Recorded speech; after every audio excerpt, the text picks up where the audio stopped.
por 2 siglos, por más de 2 siglos, la política en el Perú ha sido un sinónimo de delincuencia.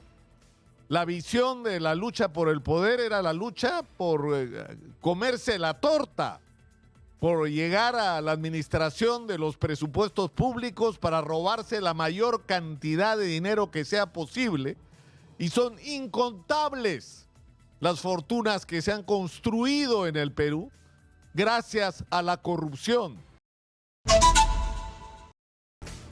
Se ha hablado hasta el cansancio sobre el hecho de que la gran tragedia nacional, el gran problema del Perú, no es que le falten recursos, le falten posibilidades.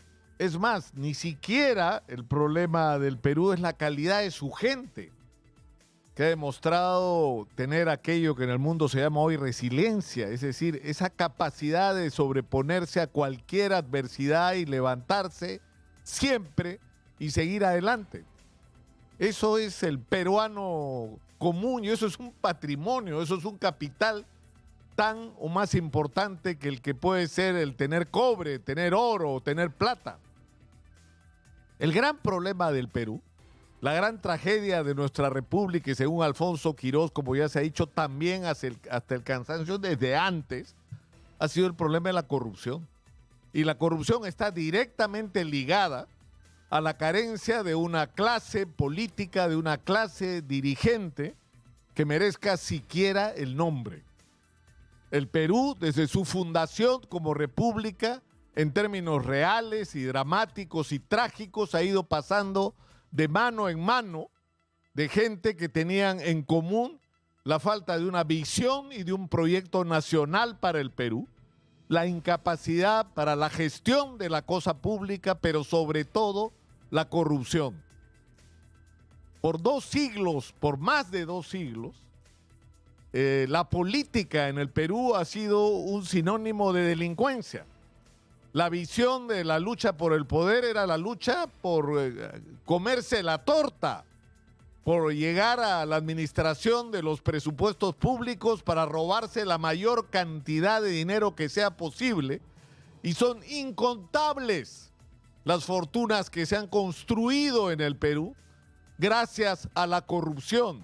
Y no estoy hablando solamente de políticos que se han enriquecido llegando a la cima del poder y a partir de eso a la capacidad de tomar decisiones sobre las contrataciones y el gasto público y morder el pedazo más grande que puedan, sino a las fortunas privadas que se han hecho comprando la voluntad de los políticos.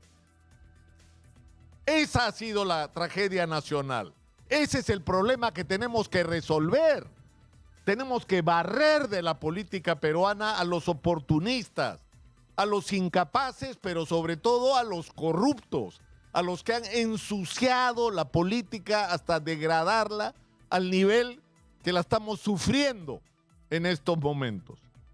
Y por eso fue tan significativo que en un momento, y de esto también hemos hablado, porque todos sabíamos que esto estaba pasando, pero el problema es cómo lo probamos.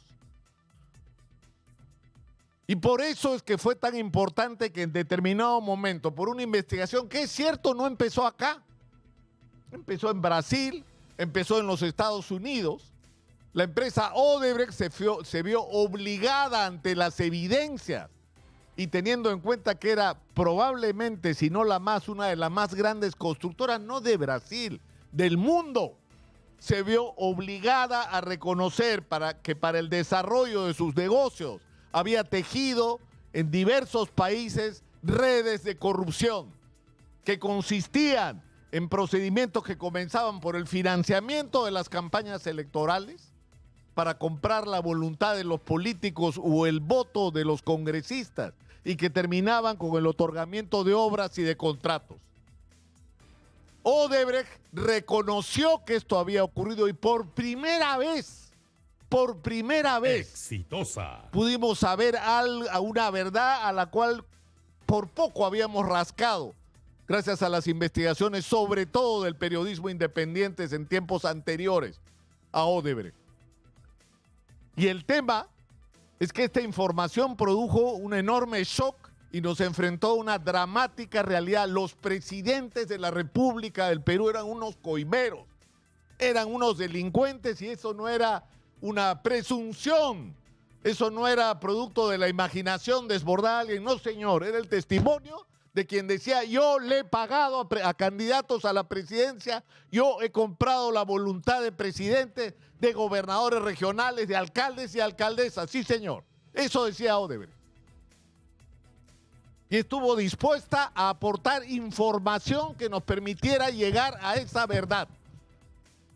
Y el problema es que ahí se abrió el espacio de una negociación que la dimos en las peores condiciones. Porque los señores ya estaban en Brasil, cosa que no debió ocurrir. Debimos hacer esa negociación impidiendo su salida del país, pero eso no dependió, hay que recordarlo, de los fiscales que hoy son considerados como responsables de esas condiciones.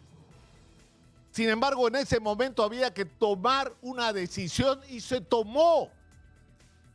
Yo recuerdo una discusión con el procurador Ramírez que decía: hay que levantar la valla de la reparación. Y yo le decía: no. Si Odebrecht nos va a decir quiénes son los presidentes del Perú que han robado y nos da las evidencias, eso no tiene precio. Eso no tiene precio, porque vamos a saber por primera vez lo que estaba ocurriendo